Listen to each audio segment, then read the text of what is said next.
তুমি বড় রহমান, তুমি বড় দয়াবান, তোমার দয়া আছে বলে আমার মতো পাপী, আমার মতো জালিম আজকে তোমার দরবারে হাত তোলার সৌভাগ্য পেয়েছে। আল্লাহর কাছে সবসময় দোয়া করতে হবে পজিটিভ, নেগেটিভ কোনো দোয়া আল্লাহর কাছে করা যাবে। ইসলাম কি শিখাচ্ছে জানেন? ইসলাম বলে দুশমনের জন্য বদদোয়া করিও না, বরং দুশমনের জন্য তুমি আল্লাহর কাছে দোয়া করো। কিভাবে দোয়া করবা? তুমি রব্বে করিমের দরবারে যখনই হাত তুলবা, নিজের কথা আগে বলবা না, পরের কথা বলবা। আল্লাহ অমুকের দোয়া কবুল করো, অমুকের দোয়া কবুল করো, অমুককে জান্নাত দাও, অমুকের গুনাহ মাফ করে দাও, অমুককে মাফ করে দাও, অমুককে মাফ করে দাও, অমুককে মাফ করে দাও, অমুককে কবুল করে নাও, অমুকের রিজিকে বরকত দান করো। আল্লাহ আমার শত্রুকে সম্পদ আরো বাড়াই দাও। যখন এই দোয়াটা উপরের দিকে যাবে, রব্বে করিম বলবে, কিরে ফেরেশতা, সে বান্দা নিজের জন্য কিছু বললো না, সব তো পরের জন্য বললো। ফেরেশতা বলবে, আল্লাহ এই বান্দা শুনেছে, তুমি নাকি তার উপর খুশি হয়ে যাও। যে বান্দা অন্যের জন্য ভালো চাই, তুমি নাকি তার ভালো চাও। যে অন্যের প্রশংসা করে, তুমি নাকি তার সম্মান বাড়াই দাও। আল্লাহ যে অন্যের জন্য মঙ্গল কামনা করে, তুমি নাকি তার জন্য বরকত বাড়াই দাও। এই বান্দা সেই সূত্র বুঝতে পেরেছে, তাই নিজের জন্য চাচ্ছে না, সবার জন্য চাচ্ছে। রব্বে করিম বলে, তার দোয়া ফরিয়াদ কবুল করার ব্যবস্থা করো, কারণ যে অন্যের ভালো চায় আমি আল্লাহ তার ভালো করে দিই। বলেন সুবহান।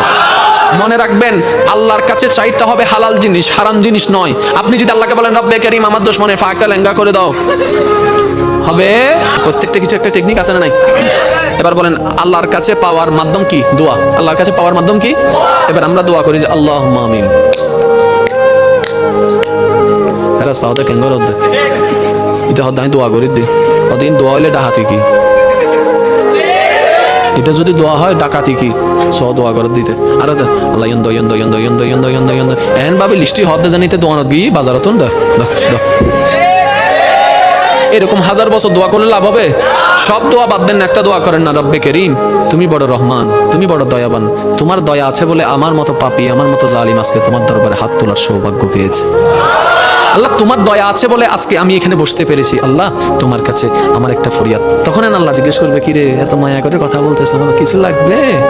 তখন না বলবেন, ওনাকে কিছু বলতেই দিচ্ছেন, আপনি সব বলতেই আছেন। এবার আপনি বলবেন, যখন রব্বে করিম জিজ্ঞেস করবে বান্দা কিছু লাগবে, তখন আপনি বলবেন, আল্লাহ কিচ্ছু চাই না। তো কিছু একটা চা, আল্লাহ কিচ্ছু চাই না, কিছু একটা চা। এতদিন তো অনেক চাইছিস, লিস্টি বলছিস, আজকে বলবি না? আল্লাহ না, আমার লিস্টি লাগবে না, তো কি চাস? এবার আপনি বলবেন, আল্লাহ আমি শুধু তোমাকে চাই। একটু বুঝেন।